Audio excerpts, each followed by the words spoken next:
Greetings from the beach hut. It's time to pick my shadow of the week. It's Sunday, so I'm getting ready for the week ahead. And my shadow of the week this week is Makeup Geek's Brick Red shade Bitten.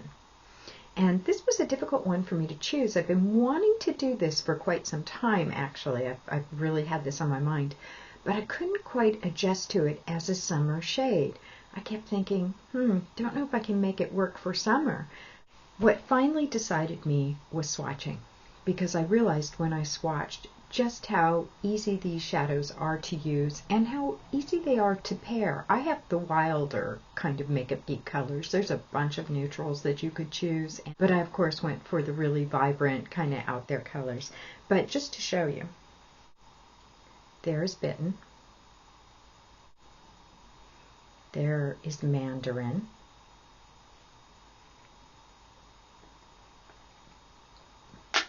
there is Poolside, Mermaid. I looked at that and I thought, yeah, those are summer colors. I can do it. So my shadow of the week this week will be Makeup Geek's Bitten. And that's what everything else will revolve around. Let me tell you another reason why it was so hard to do my shadow of the week this week. I thought at first I would do this Bare Minerals Naturally Luminous collection. I got it for $14.50. It was on clearance. It has 2 eyeshadows, it had an eyeliner, it had a blush, it had a lip gloss, it came with a tapered brush. So for $14.50 there were 6 products practically free. I thought, yeah, I'll do a look with this. This will be kind of interesting. It has the green, and I'd been playing around with some greens last week, and it had the brown.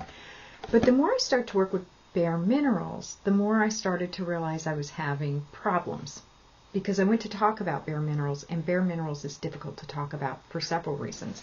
At first, those reasons seemed easy to me. For example, a lot of the Bare Minerals products have the bismuth oxychloride that people are allergic to and they react. I don't react to that. So it's easy enough to tell people that that is a product that causes people to scratch and itch, and that I don't have that. Good enough. Then I noticed that some of the shadows in this particular collection had the japonica, which is the Japanese honeysuckle. And I don't know how I feel about Japanese honeysuckle. It is, some people say, a natural paraben, although that's a contradiction in terms. But some people do believe that it acts in the same way as a synthetic paraben, or a real paraben, if you will.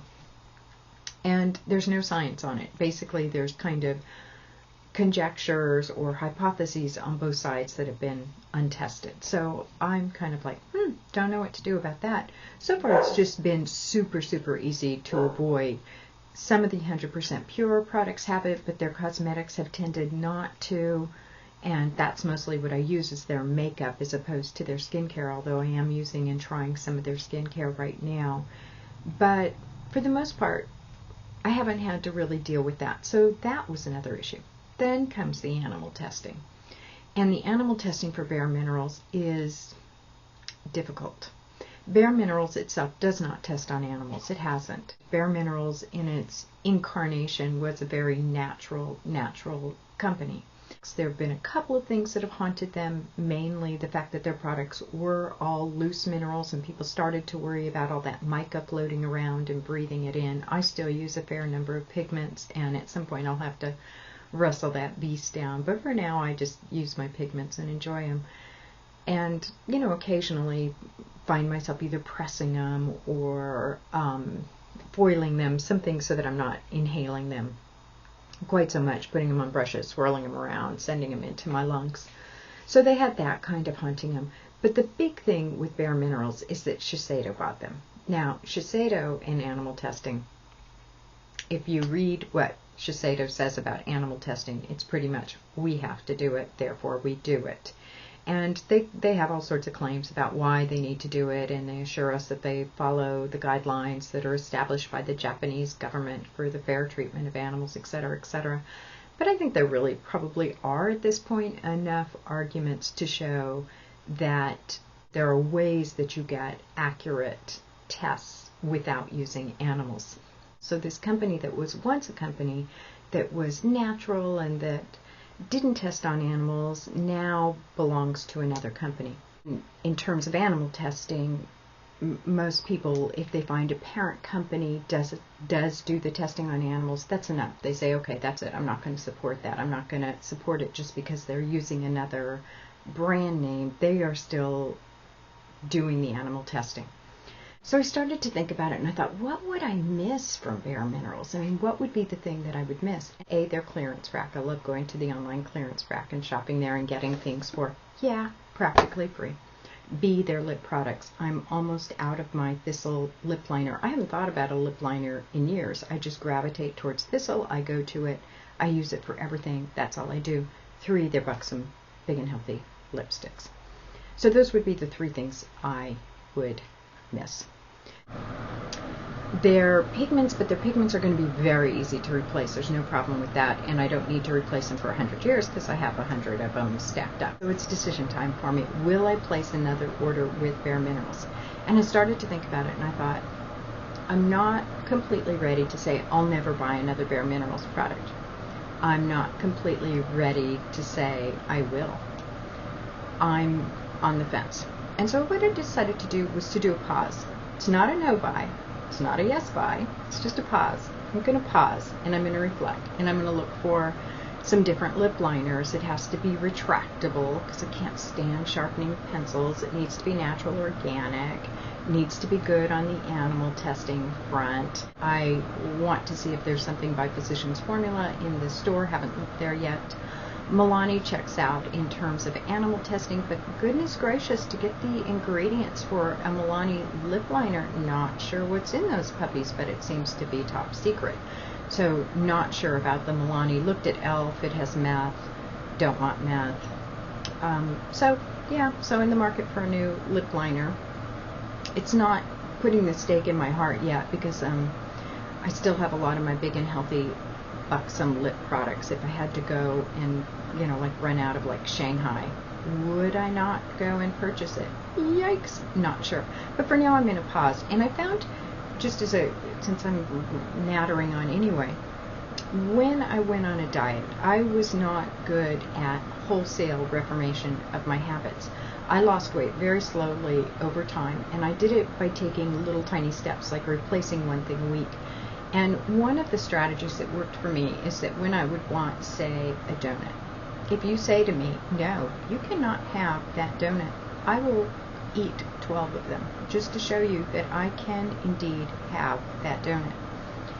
And if you say to me, if you eat that donut, you're going to get really fat and you're going to break out and you're going to feel awful, I will eat the donut. But what did work for me in my strange little rebellious brain was to say, yeah, you can have the donut. You can have a piece of the donut now if you want.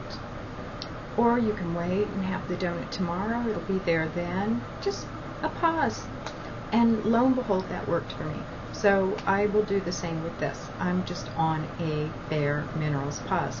The Bare Minerals Naturally Luminous will not be my shadow of the week, and instead my shadow of the week will be one I'm really thrilled to do, which is this Makeup Geek's Bitten. I'd been wanting to do it anyway. Let me talk about the rest of the products that I'm going to use. For foundation, I'm going to go ahead and use the Cave of Wonder product by Pumpkin and Poppy. It is not a proper foundation, and in fact it is more like a mineral veil. I have taken out my usual gazillion blushes, not sure what's up with that. I did pull out this morning my 100% pure blushes, and I'm reminded how much I like this berry blush. I like the way these go on. Since I have been using the Pumpkin and Poppy, I did keep out the Kimber blush as well as the Raja, and the Raja I like to mix with Cave of Wonders. I do have a bunch of other pigments just kind of sitting around in here. Mascara, my 100% pure. Why mess with a good thing? I like it. I have been running across, as I was looking for lip liners, I've been running across natural mascaras, and I thought, ooh, I should try that. Ooh, I should try that. And I thought about it, and I thought, why would you want to do that? You just finished your Project Mascara Pan. You love the 100% pure. Why do you want a bunch of open mascaras? The rest of my kit looks pretty standard, and since I took so long talking about the Bare Minerals, I think I will stop there, except for to say I am fully prepared for the week. I have my boxes pulled all of my product. It's getting easier and easier to do because I have so many standards that I'm using now. And at the same time, each week I'm able to introduce a new product that's keeping it all exciting. So I'm not bored. I have the products that I play with, like Makeup Geek. Look at those puppies. Doesn't that look like a kind of late 50s, 60s, something you would see in the prints? Just looks great fun. Thank you so much for watching. Please let me know what you're up to. Make it a great day. Thank you.